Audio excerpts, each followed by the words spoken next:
This is my intro song. This is a good friend of mine passed away about 5 years ago. Oh man, it was his last mix. And to pay homage to him, Oh, that's what's up. Are we live?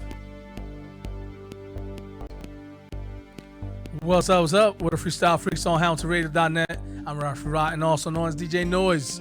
And yeah, my right hand man is not here today. If he can make it, great. If he can't, you know, he's doing something. I'm not gonna get mad at him. You know, life comes first, even if it's whatever it is. But my weekend was, it was great weekend. And you know, the current events. We're not gonna talk about too much current events, but we are gonna talk about two real quick things, or three. The election is near. So hopefully you get your vote in. Don't matter who you vote for, just cast your vote. You know, if you want to rock the vote, cast your vote. And it's not about, who you want to vote for. It's who you feel that should take those seats, whether it's local or the federal level, state level, whatever. It's whatever you want, whether do your due diligence research and just cast those votes.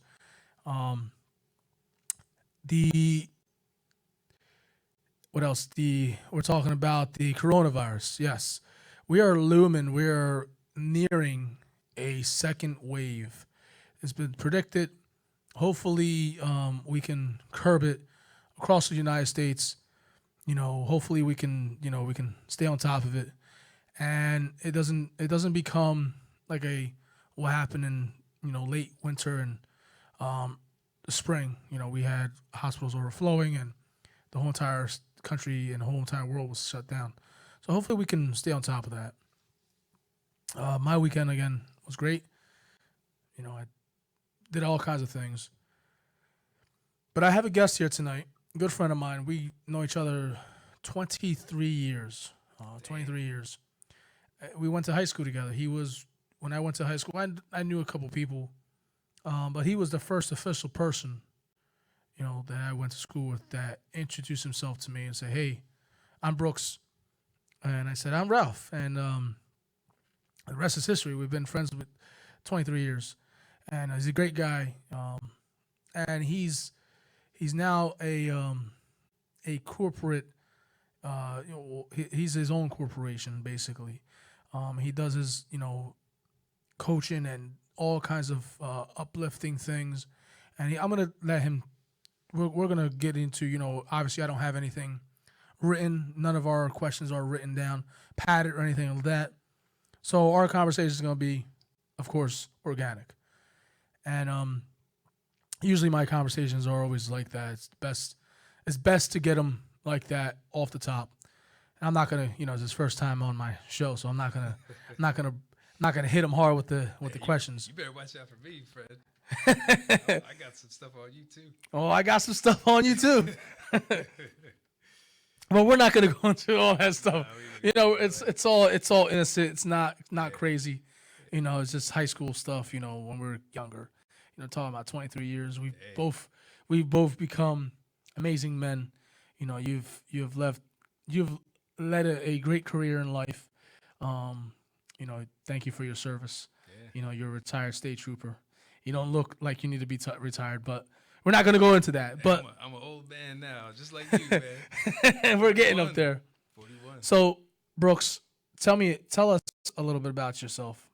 Yeah. Well, first off, man, I'm glad we made this happen, man. Finally, it's been talking about this for a while. 2 years, right? 2 years we've been talking about this. So I've been jumping on all the time on the Pacific coast, watching you, man. So just proud of everything you're doing here. Appreciate it, man. It's a blessing. It's an honor that I get to do something that I've always wanted to do in life. Just be on the radio. Just giving my my 2 cents and keeping it open minded, as well as on both scales. Being able to have different views. But be open-minded and be respectful while doing it, No, it's important to do, especially now with everything going on, man, Yeah. So yeah, man. I mean, wherever you want to start's cool with me, man. I'm just happy to be here, happy to see you. It's been about 10 months since I seen my parents. So I'm living out in California, as you know, in Yeah. Oakland. How's So it? How is it living in California? you know what, man? It's been good. The last couple of years, though, with the fires, I don't know if you saw that on the news Yeah, yeah. and all that stuff. That's been pretty crazy, man. So you walk outside and there's like ash on your car. So you You live know, close to those big fires. yeah, I'm in Oakland. So I'm like maybe an hour away from Napa where all those fires are happening. But that smoke travels. So Yeah, it's listen. Even if it's an hour, it's still mhm. for it to travel. These fires are huge. Yeah, I mean, they're not just like house fire or small minor brush fire. You're talking about mhm. acres upon acres, Yeah, and it's not just one fire. There's multiple. I mean, we're and talking about spreading, man. 5 or 6 fires going on at different times. Due to A, arson, or B, you know, weather, or Yeah, dry. child reveal parties. that was That's that what was they a supposedly said. Child yeah reveal parties. yeah Bonfires. that was the You last know, one. California's always been a drier area, like landscape. Like it's more, Yeah, it's a prone to catch fire just like that. yeah. It's not like out here, or Washington. Seattle, Washington, where it's constantly rain. Yeah, yeah, You know, true. Yeah, it's been crazy, man. But I love it there. It took me a while for it to kind of feel like home. I mean, it don't feel like home like here feels like I home. mean, listen, home, But home, you know, home is where everything's great. You know what I'm yeah, saying? yeah. It don't matter how bad it looks. It don't matter how Hey, how crazy it could be. hmm When you come home, there's a certain vibe you feel when yeah. you're at home. And it's interesting. Since I moved there, I think about 7 years ago, and I was coming back here probably every couple months to see my family, and my sister had a couple kids, so come back to see them. And I didn't realize how much of a recharge I got from coming back here and not being able to do it for 10 months. It's really good to be back. So I'm actually leaving on Saturday to head back because I got some filming and You're stuff a to do. busy, you're a So busy man. trying to keep Um, trying to stay on the grind, man. you Just like you you. um you shout out to all the listeners, all the viewers tuning in right now. You you are. Tell me what you do right now. So I'm executive coach. So I own a coaching company called Emerging Path Coaching. So what I started to see when I was kind of managing teams and kind of moving through the corporate world, I used to work over at Facebook. Hmm. Did that for a couple years. I ran the team, manager of operations for the team Tell me for a couple of about, them. Yeah. since you mentioned Facebook. Tell me Mhm. about Facebook real quick. Yeah. So Real quick. it's crazy. So I was with, as you know, I was a state trooper for about 10 Hmm. years. And I was with Governor Chris Christie in Idaho on this trip. And so, we're at this conference for like 4 or 5 days, and Chris Christie and Mark Zuckerberg know each other from some public schools initiative that they did with Cory Booker a number of years ago. So they were hanging out the whole time, and both security teams were hanging out. And one of the guys on the team was like, "Yo, man, we like how you work. You think you want to come out here and join the team?" And I was like, "Man, I'm a state trooper, man. I'm trying to leave Jersey. I ain't trying to go out there." So I said no. I kept in touch with the dude. We just kept talking back and forth, and he's like, "Listen, man, why don't you come out, do a little interview, and if you like it, it's yours." So I said no for a little bit longer, and then I was like, let me go out there and just see what this is like. I went out there, fell in love with it, and I remember after that the interview was 8 hours long, the whole day.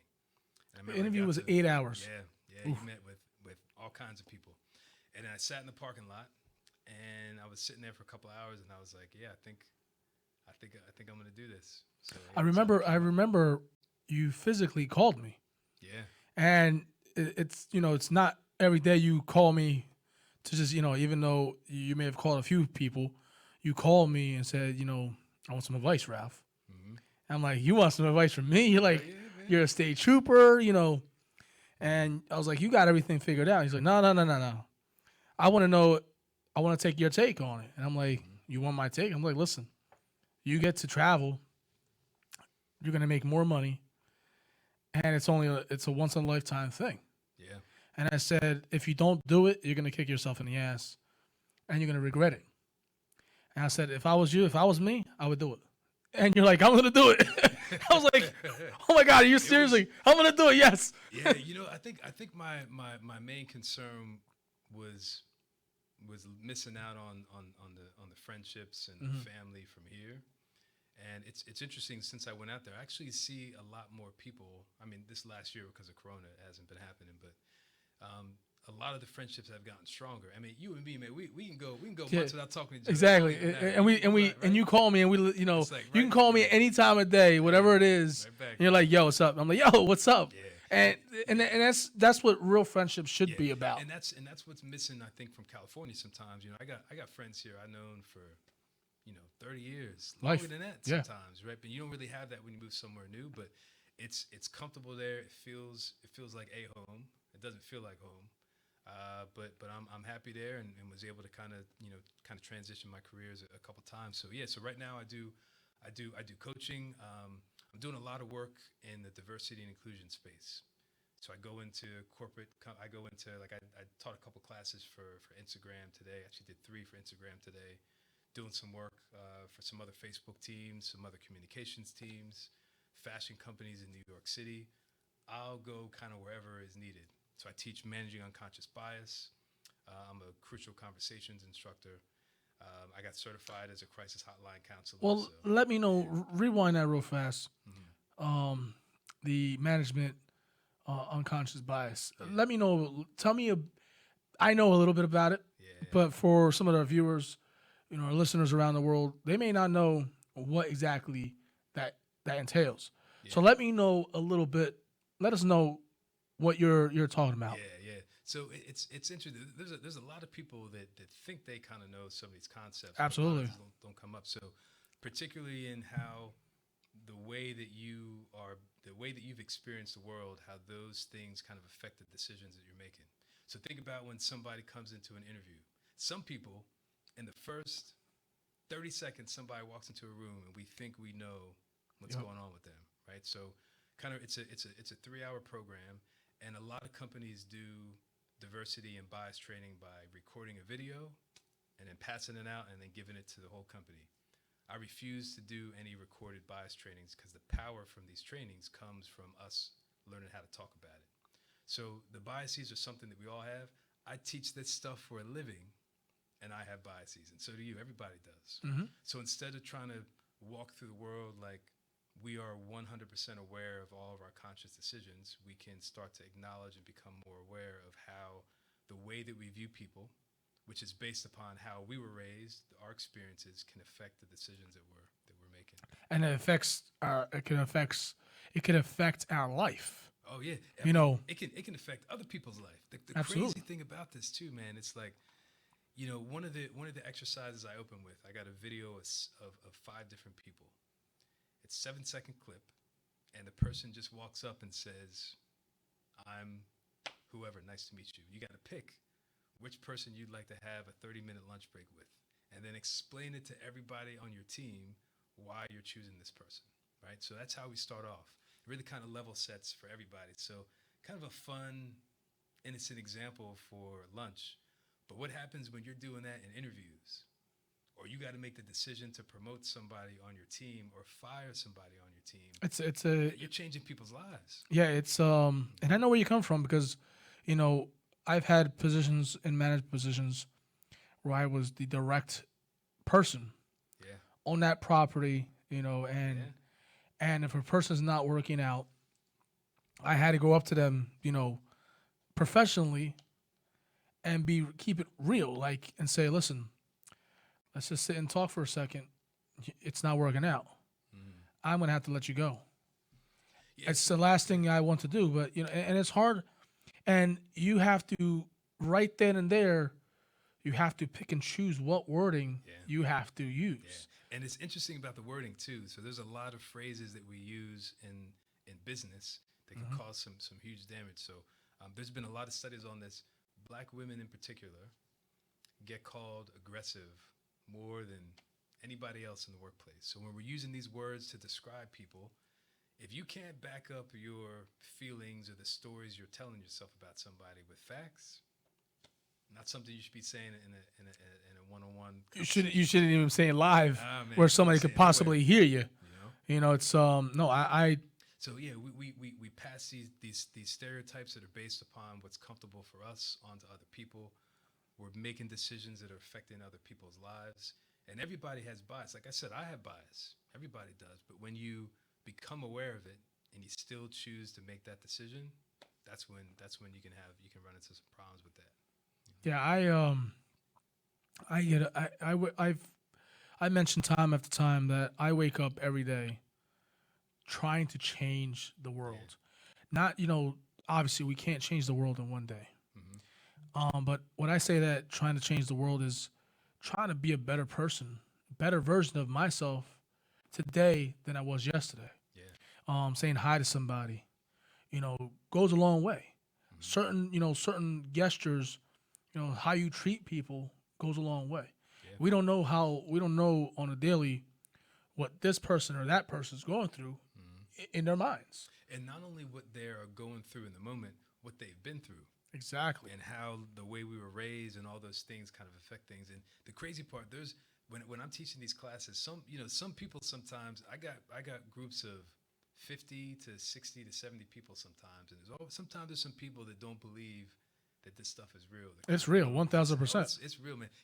There are things that you are doing to your own children. So if we're doing this stuff to our own kids. We're doing this stuff to our friends, to our coworkers. I don't understand why some people think that this is not showing up. So kind of one quick example. You got a daughter and a son. So Daughter and a son. how's your daughter now? My daughter is 12. Uh-huh. She is slowly becoming a teenager. Very Yeah. scary. Um, Hey, you got 1 year left, my friend. my hair is starting. You can see my hair is starting to come grayer, more defined, more like okay, it's here. It's here to It's stay. more refined. More Yeah, refined. it's more. It's there, and Uh, it's because of my kids, because of my wife. yeah. All together. But my kids, I have I have a different relationship with my son and my daughter. Hmm. It's a special. Both my relationships with my kids are special. My son is glued to my leg, glued Yeah. to me. Yeah. Always wants to be in my arms, and he's 2 years old. You Hmm. know, I'm trying. I'm teaching him certain things. Yeah. Well as to I have my 12-year-old, and I'm trying to teach her different things. Yeah. I'm trying to get. She's book smart, she's computer smart, but I also want to try to keep giving her, Yes. the street smart, Yeah. because we live in a terrible society now. You know what I'm Yeah, saying? it's rough, and those lessons you're trying to teach your daughter and your son are influence on how we have been taught, how we view the world, right? So Have we one example too. It's like the experiences? when's the last time, or have you ever asked your daughter to show you her muscle? I have not asked her. Yeah, yeah, right. So we look at the way that parents are raising their children. Now, listen, this don't make you a bad person. This is something that a lot of us grew up with, right? So, what are the compliments we give our daughters? We say, "Look how pretty you are. I love your hair. Look at your dress. You are so sweet." And then, what are the compliments we give to our sons? We say, "Look how strong you are. You're so Well, fast. today, You're so brave." Right. So then, when our kids grow up and they're applying for jobs and whatever it is that they want to do, society is constantly throwing these stereotypes on how kids are supposed to be, and that is part of the reason why we have all these things going on, right? A lot of this is there's a term in bias called competence likability trade-off, and we see how that shows up. Not to get political, just kind of sharing some facts about some things that happened. Donald Trump said that Elizabeth Warren didn't win the nomination because she's too mean. Says Kamala Harris is a nasty woman, right? We look at when a woman is showing up at work and she is exhibiting powerful characteristics, we say that she's too aggressive. But when a and man really, when a it's man does it, that's a positive correlation. yeah, and it's more of a male seeing a powerful woman as a threat, Yeah, yeah, as a threat to our existence and our DNA, basically. yeah, We're like you said, we're men are groomed to be, this and that, and when we see a girl, like, whoa, wait a minute, yeah, and I don't do it. I respect women, you know, but like you said, and I said it's we're we some men see women as a physical threat. Yeah. Because they're so used to the man and woman, doing Yeah, this, doing that. the gender stereotypes. I mean, even look at the way that we use derogatory terms. Think of the word bitch. You Hmm. call a woman a bitch. What are you saying? You're saying that she's being too aggressive, too much.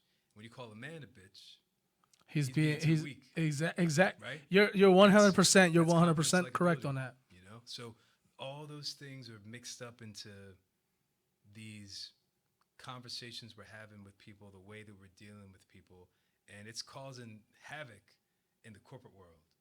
And I've been doing these trainings all over the place. I think I just hit my 90th bias training this week. So Nice. I'm jumping in. I'm teaching some companies in Paris, some companies in Italy, some companies here, kind of all over the place, and I'm seeing this stuff everywhere. But we're due for a reckoning, and it's here. So I love like I was teaching this one class, and one of the program directors was like, "Listen, this group, they get a little rowdy. So if you need me to calm everyone down, if they starts getting out of hand with the questions, look over at me, and I'll kind of help you out." And I'm like, "Yo, bring me the worst, Yeah, the yeah, worst, yeah. the hardest group. Like, bring it. That we gotta learn how to talk about this stuff, man. We have to embrace. Yeah, We have to embrace. We have to create the dialogue. You know, every time we were just talking about this before we went on live. That when I'm speaking on certain things, on you know, people are they see it as a threat, yeah, or I'm not educated enough, but I'm like, wait a minute, this is the exact dialogue that we have to create. yes, We don't have to debate. We don't have to be a political debate, but let's have the talk. Let's talk. And keep it within reason. Within respect. And let's keep an open mind. And but society right now is being plagued by COVID, and it's creating. I don't want people to think I don't believe in the virus. I do believe in the virus. I do believe it exists. mm-hmm. But what I'm trying to say is that what society has done, we have sheltered everybody. Everybody's been in quarantine, Yeah, and people who they have this fear that they can't go out of the house because of the virus. That's it's doing something mentally to them. yeah, People are having mental breakdowns. People are just walking out the windows. And I'm saying, I'm using that as a realistic, no, realistic issue. it has COVID has It's done a lot. exacerbated everything, man. Like, Absolutely. I say this to some of the managers I'm working with in companies. Here's something I know about everybody who's managing someone. Any of y'all who are managing somebody, here's something I know about you. Nobody has ever managed a team in the middle of a global pandemic. Nobody. Nobody. Nobody. And it's a So learning curve now. it's a learning curve. So like these last like 6 months have been tough. So like if we're managing people, we got COVID, we got race relations, we got the killings of George Floyd, The economic, yeah, Breonna Taylor, Ahmaud Arbery, economic kind of everything going on. everything's like it's like a snowball, all like Yeah. packed together, and is rolling down a hill and becoming bigger Yeah, avalanche. and then what's happening? We're not. And by the way, I'm looking in the field here. I see Joni over here. What's up, Joni? Thanks for joining in. I want to say hi to Joan real quick. So what's happening right now? We're not talking. And the way I see it, there's two options. We can talk about this stuff: race, gender, sexual orientation, any of those forms of bias, or we don't talk about it. And we That's allow it. it to be. If we don't talk about it, we allow it to become a bigger issue. Yeah, yeah. If we do talk about it, we can somehow find solutions on how to make them better. Yeah, there it is. I mean, and we've seen what happens when we don't talk about this. Yeah, absolutely. It becomes here we a are. bigger. It becomes a bigger issue. Yeah, I mean, yeah, and yeah.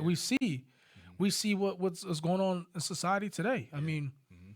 and we tend to like shout out to everybody. Shout out to everybody that's tuning in. Chino, Billy, Joan, Susanna, Kevin, You got just like her here and Stacy, Jess, Stacy, Anna. Kirk.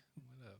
Yeah, we got everybody. Yeah, we that's got what's up, man. we got everybody. We got everybody's tuning in. Got a good crew. Yeah. But it's we've seen how how's everything, how everybody interprets something, you know, even through race. Look in Philadelphia yesterday, the last couple of days. Yeah, man. And it's interesting, in being a former police officer. You as you see it from both.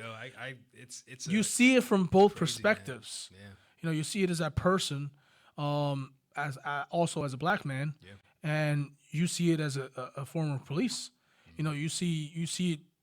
You don't see black and white. You see what it is. You know what I'm saying? And you can make your own interpretations. Yeah. I don't know. I didn't see. Love you too. We love you. Yeah, we love you. Stacy says she loves you. What's up, Stacy? It's. I didn't see the video, but what I heard is the guy was going towards them with a knife, and he was told multiple times to drop the knife. Yeah. You know what I'm saying? And it's a touchy. I don't want to get into the whole, because I didn't see the video, but as I remember growing up, when a cop tells you to do something, you should do it. You know what I'm saying? I can't speak more of it because I, again, didn't see the video, and at this point, I don't want to see it, because It's pretty bad, just like all the other ones, all the other. I've, every single video I've seen breaks my heart even more and more and more. It's and every time you hear something like this, and people are like, well, it doesn't bother you, it shouldn't bother you, you got a lighter skin. No, listen, my nationality is I've seen racism. Yeah. So I've experienced it. So I've often spoke about it, candidly, without keeping an open mind, Yeah. but understanding that we do have to talk about these things. Got to talk about it. Man. And we have to talk about, it affects the workplace, it affects the home place, it affects our everyday life. We go out, if you're a minority, you do not, what it is to go out every day. Yeah. If you're not a minority, then you don't know what it is to feel when to feel the hate, when it hits you. Yeah, and it's interesting, man. One of the talks I do, I built this course called Conversations of Race and Allyship in the Workplace, and a lot of the corporate tech companies are struggling to have these conversations. It's a 90-minute course. I did 3 today, back to back. So we kind of dive into a bunch of different topics. So yes, not everyone can understand what it's like to be black, to be a woman, to be someone who's non-gender conforming, whatever kind of different bias protected classes out there, right? But there is a word that everybody knows and everybody understands, and it's a word that I think is missing from the Black Lives Matter, the All Lives Matter conversation. It's one word I think is compassion. Yeah, compassion is missing too. Another one that I'm seeing a lot is the word trauma. Yes, and how absolutely. We are not. We have. I don't know if we've forgotten or maybe we just never learned how to talk to someone who is experiencing trauma in the moment. Right. So there's 2 things that people do wrong when it comes to trauma. 1,000%. First thing is, imagine, God forbid, this did not happen. God forbid my dad died last night. And I call you Ralph. I'm like, Ralph. Knock on wood. My dad died. I need to talk to you. I'm hurting.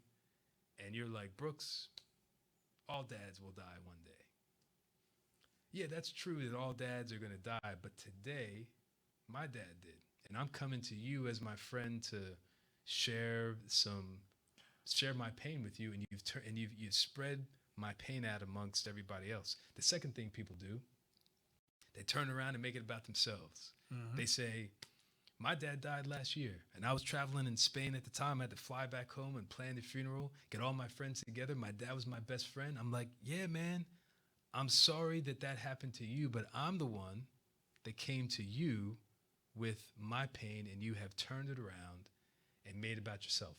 So when we think of the Black Lives Matter, All Lives Matter conversation, when you throw up the All Lives Matter sign in someone's face when they're sharing pain, that's what we're doing. We're spreading it out. We're not pausing to listen.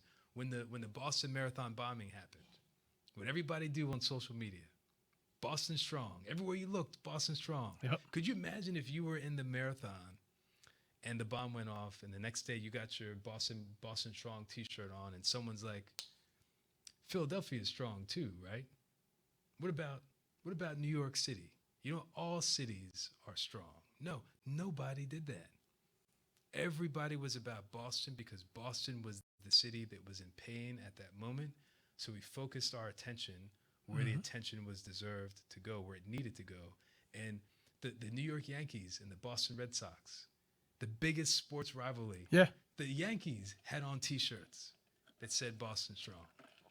So I'm like, where are all these people in the middle of this conversation? And instead, we're not pausing to stop, to listen, to show empathy, to ask questions, to go a little bit deeper, and it's breaking relationships.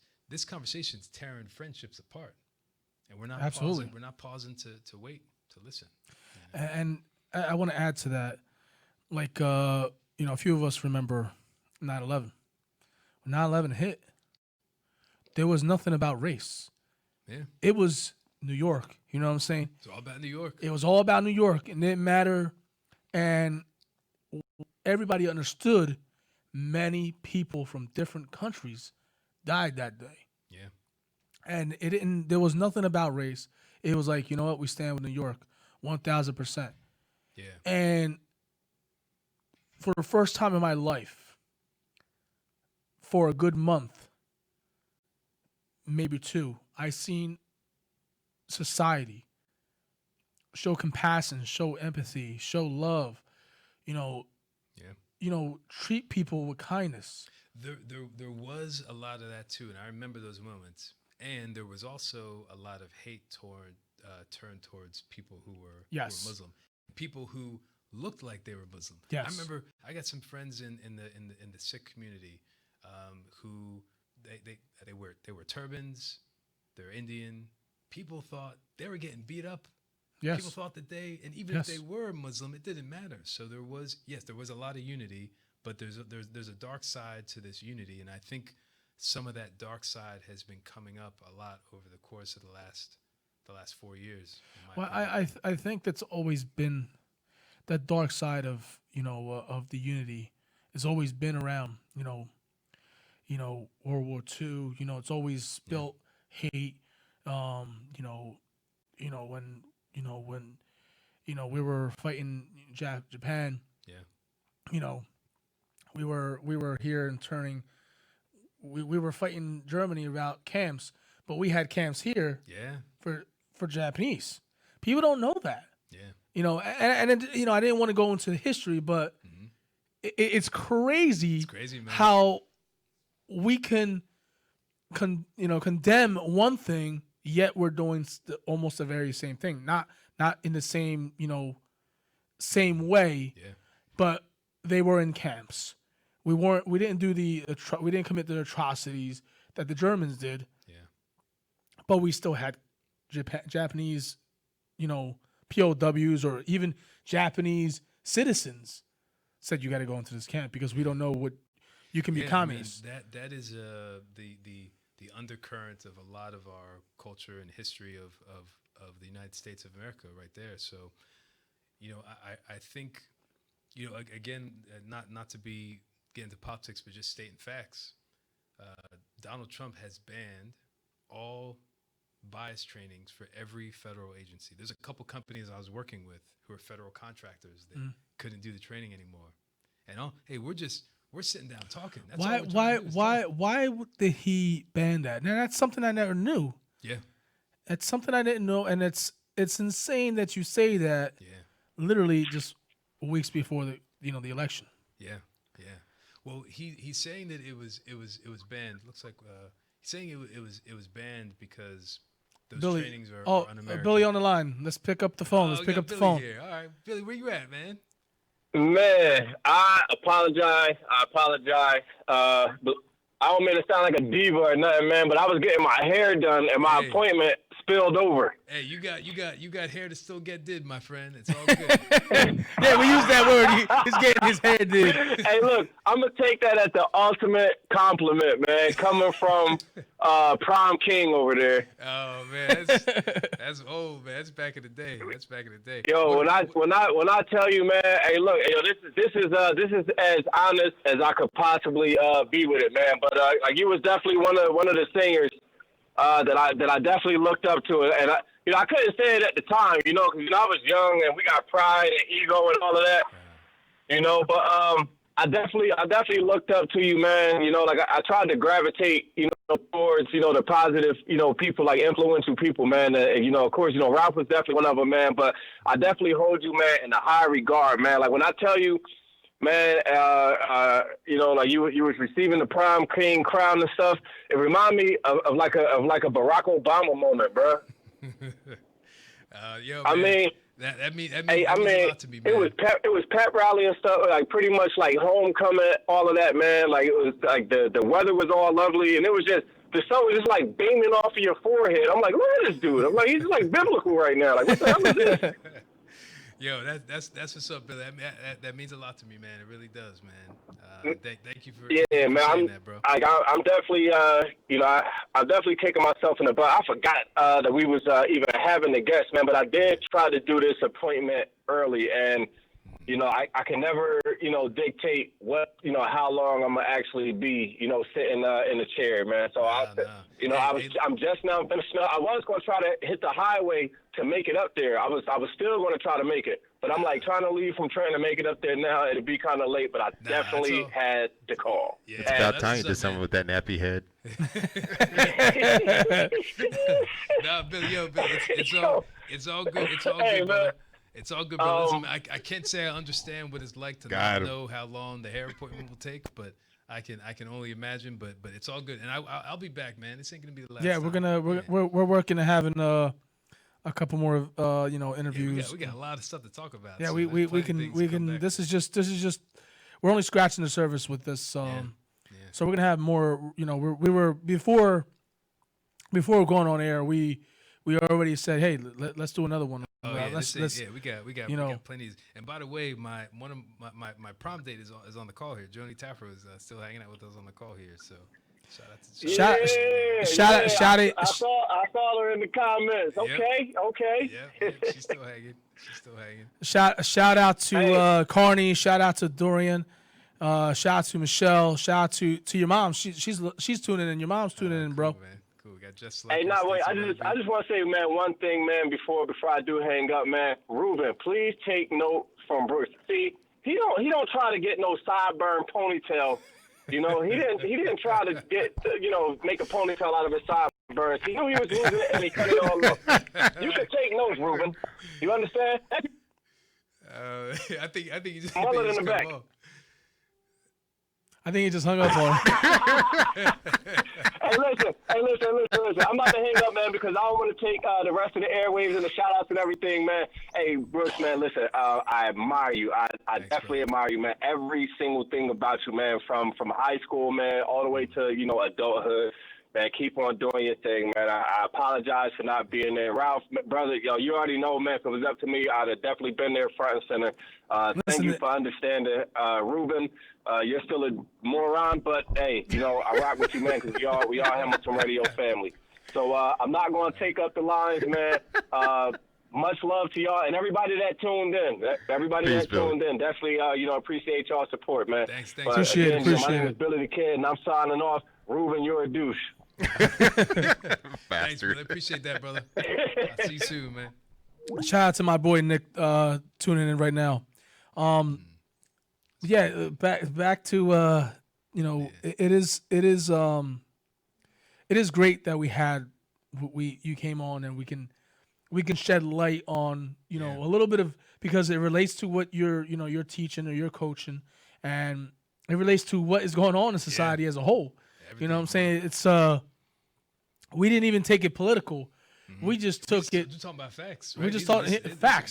This is what happened. And it's insane that you told me, that he banned all those unbiased, all biased unbiased. trainings. Yeah, That's crazy. That is nuts. yeah. They're saying it's un-American to talk about these things. So I mean, it's interesting. I do maybe 3 or 4 talks a day now. I'm talking at universities, talking in different smaller companies.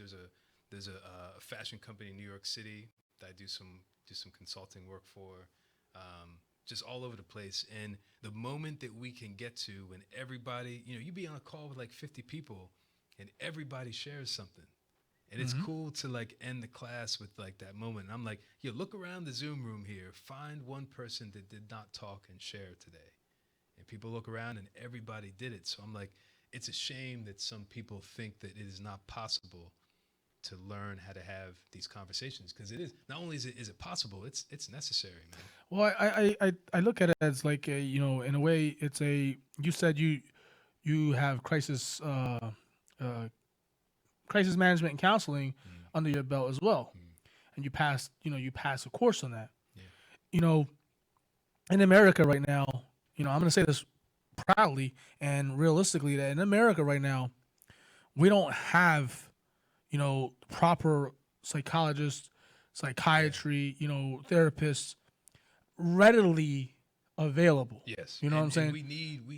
My sister's a therapist too. So we need, and I'm not a therapist. I'm not a counselor. No. There's a program I did to handle the calls for suicide when people are calling in crisis. So that's what I got trained in. But you're right. We need some more of these people. But look at the pay they were given to our frontline workers, to our nurses, our teachers, our healthcare workers. And they're all going through the trauma. Yeah, they're going through it too. Like, who's taking care of them? Yeah. It's some people probably on this call that do are in some of this work. So I mean, a lot of stuff we got to do. Look at the people that don't have jobs.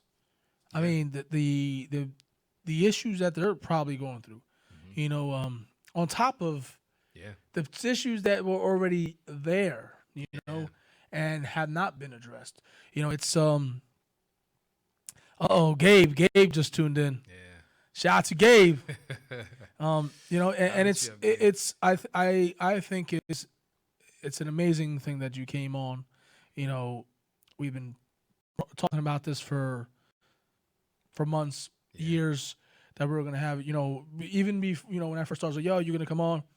And now you have something, and you brought your A game. You brought your own camera, your own mic. It's an amazing thing that you came on, and we got to have a conversation like this. Yeah, it's cool. We don't have 1,000 people saying, yo, you're wrong. You're talking facts. Hey. This is your business. This is what you do. My core philosophy behind my company, Merging Path Coaching, is a question. And that question is, what would the world be like if we all stopped trying to convince anybody of anything? So in these conversations we're having, if you're going in trying to change someone's mind, it ain't gonna work. It ain't gonna work, man. So what I do, I offer perspectives. Yep. Here's a perspective. Here's a way of looking at something that maybe you've missed. And think if you're sitting at the dinner table, think of 15 people that you know. How many people be sitting at the dinner table and they'd be like, you know what, Ralph?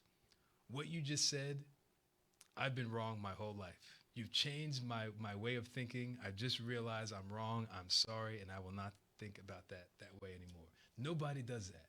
Because there's ego that's wrapped up in that. So instead of getting into these battles at the Thanksgiving dinner table, trying to change each other. Social media. That's it. That's social society. Media, social media is one big Thanksgiving dinner table, my friend. Oh my God, that's all it is. And people trying to ping. So I'm gonna jump into. I agree with that, because you obviously know my whole how my whole education behind. Is my mic still going? Is my mic still on, Ruben? I think you're good. My mic's still on, Ruben? Yes, the mic's still on. Okay, just making sure. You know what? I don't hear the usual feedback, the sound. My whole thing behind Christopher Columbus, I'm pretty sure you've heard that you've seen me on Facebook on that. Everybody's not going to agree with me. No. I'm going to have more to disagree than agree. Yeah, and we got to be comfortable with people not. Absolutely. Right? And when I drop the knowledge and the facts, I probably could probably confidently say I'm one of the top 10, historians behind the facts of Columbus. I've gotten to that far to where Yeah. if you need knowledge of behind Columbus, they're gonna call me first. Yeah. Yeah. You know what I'm saying? But so the interesting thing is, you could have all the facts in the world, Absolutely. And and I'm gonna get into ain't that. gonna change somebody at the dinner table. And I want to get into that. And I've dropped the knowledge on this whole entire topic. Yeah. I mean, we'll say maybe 200 times. Okay. Not trying to convince anybody. And I will say, without trying to convince, I probably convinced 3 people out of 200 people that the truth is the fact that it's facts and it's the truth. But understanding that I'm always going to understand that I can't change anybody else's mind. I'm not here to change anybody else's mind. Not only can't you, but You won't. It's not even necessary to try. So Yeah. instead of approaching these conversations trying to do that, I come in. If I'm at the table, I'm like, hey, here's what I think about Black Lives Matter, All Lives Matter through the lens of trauma. What do you think about what I just said? The person shares their opinion. I have shared my opinion. We have had healthy, professional, productive dialogue. And then, you know what I asked the person next? I asked them to pass the gravy. That's it. And it's the only thing you can do. That's all you can do. And I've had some amazing conversations regarding the Columbus thing, regarding Black Lives Matter, regarding the history, regarding political sides, and the COVID issue. I've had an amazing conversations. I'm not gonna lie. Yeah. And then I've also had some insane conversation that'll keep going and going and going and going. And they'll keep going. They'll keep going. And I even have trolls, that'll create fake accounts just to try to get under my skin. But I'm like, hey, you failed. Sorry. Keep on. I'm not. It's interesting. One thing, and I got very comfortable with this probably like maybe 4 or 5 years ago, and this is like burned into the way that I coach my being, my thoughts. We got to get really comfortable. Like, we are not for everyone. No, we're not. So if you're trying to connect with somebody, or say you meet somebody and you're trying to build a relationship and it's not working, like, dude, maybe you are not for them. But the other side of this, everybody is not for you either. Exactly. So if you can learn to show up in life with that confidence, and that's where the success of my business has come. I'm like, listen, this is what I do, this is what I believe, and if you don't agree with it, that's fine. I'll refer you to somebody else. But if I'm not for you, then and so if we approach conversations with that confidence and that level of like being honest and vulnerable and open with ourselves, exposing who we are, being open-minded, and being fine with people not liking that, that's how we fix this stuff. And that's a lot of people, they like how I think. They like Ralph. You're open-minded. You like to see everything, the whole perspective. You like to see the whole picture. You don't just like to take a piece here, a piece there. You want to see everything. You take in all of it, and then you give your 2 cents after. And like you said, we got to be willing to be like that. That's how we're going to be able to change. That is how society is going to change. And what's happening is now we have people with one-track minds that are conditioned to think a certain way, and it's not allowing them to have these kind of conversations. Yeah. And if they do break out of it, if they happen to break out of it, and they're in front of other people, the ego steps in and stops them from the pride, the ego. Yeah, that's it. That pride. Is they're either a lack of confidence, and they have to, they're like, what, I'm not, what, like you said, the ego always steps in and like, what, this is this and that, and we have to continue to have these conversations. Like 1000%, I think what you do is amazing. I think I think you are on the right path. You're not out to set the world on fire, but you're out there trying to change something. Just tweak things like me. We're just trying to tweak little things here and there. Just you're not trying to change the whole entire world. Even though I get up every day with the thought I can change the world something. Yeah. I can change something. I even can change myself. I'm changing the world. Yeah. If I think differently, shout out to Jerry. She's got a show on. Oh, cool. What's up, Jerry? And she's tuning in right now. Hey Jerry, good to see you on here. And then that's how I say it. I wake up every day thinking that I can change the world, and how I say it is, I try to change myself. I try to be a better version than what I was yesterday. Yeah, and part of becoming that better version is kind of circling back to where we started. Yep. Becoming aware of our own biases and how those are affecting the way that we're showing up. And not only should I think we can think we can change the world, like we can know that we can. Yeah. So we wake up and that's what allyship is. Everybody's running around talking about how to be an ally. I want to be Brooks, how do I be a better ally? And I actually tell people, stop being an ally. And they're like, what? No, we're supposed to. I'm like, no, you can't just wake up in the morning and put a sticker on your shirt. I'm an ally today. You become an ally by taking an action, by doing something on purpose. I turn allyship into a verb. What am I going to do to ally? How am I going to ally today? So we can all find little ways.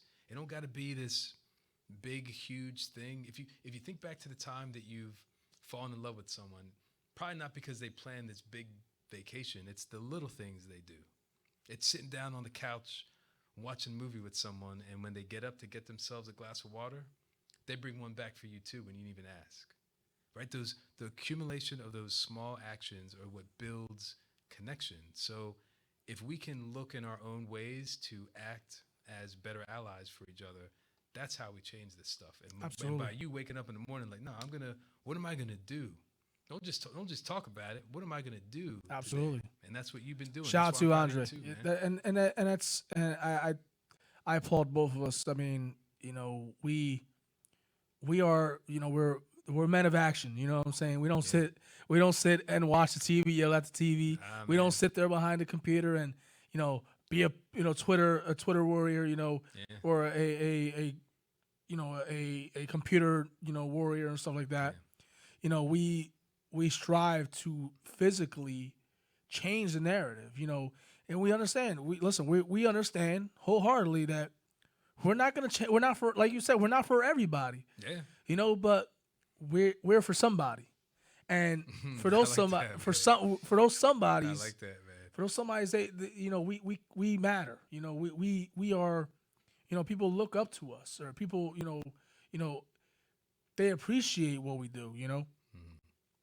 And we're doing it for the right reasons. Like I said, 1,000%. I appreciate you coming on here. We even talked about, we physically talked about the plan on how, social distancing. Everybody sees we're social distancing. I appreciate you 1,000%. I appreciate, your friendship. I mean, you were people don't know this, but he was my best man at my wedding. That's right. That's right. And I picked you as my best man because, you were never like my right hand. We were each other's right hand.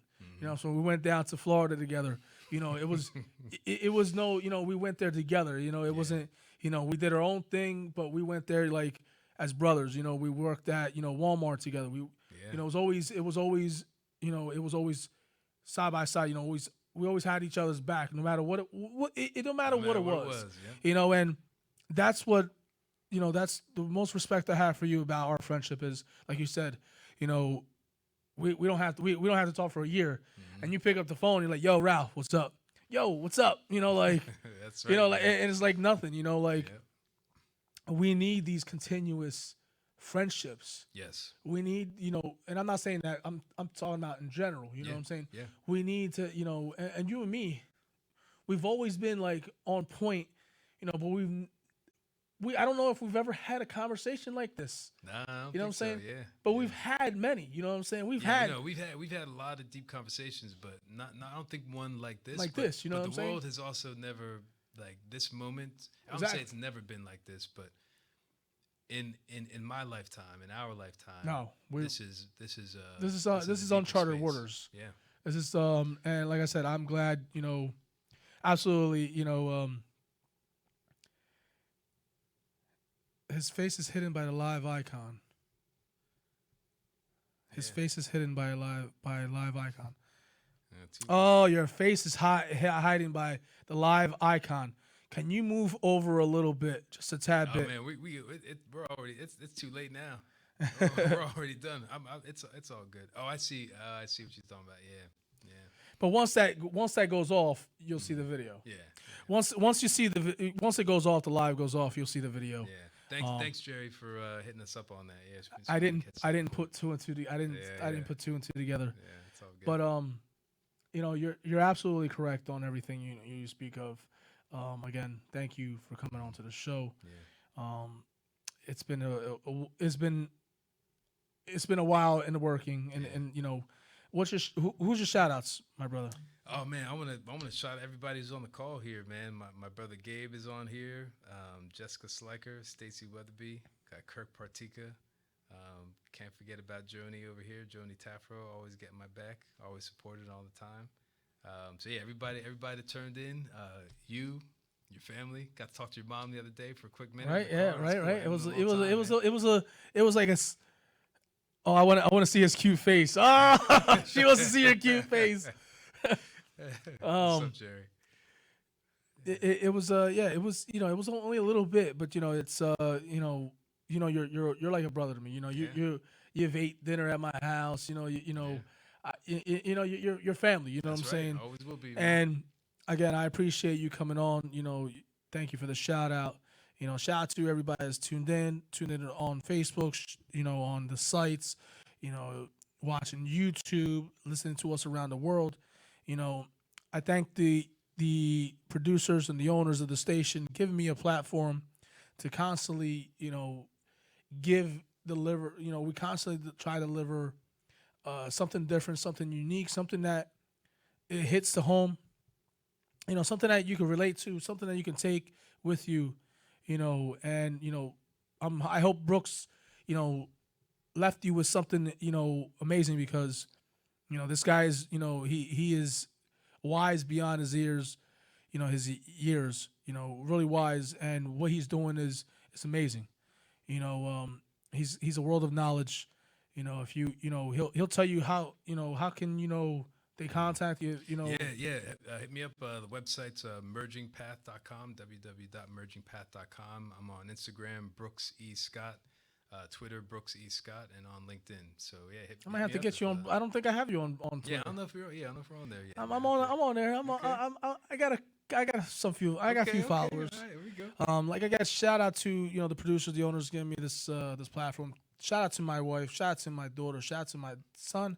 Shout out to everybody as a part of my life, and shout out to those who touched me in some way. Knowledge wise. Just love. You know what I'm saying. Much respect to everybody. Shout out to everybody. If you're gonna go out trick or treating, have a safe, Halloween, and maybe one day we'll talk about ghosts or something.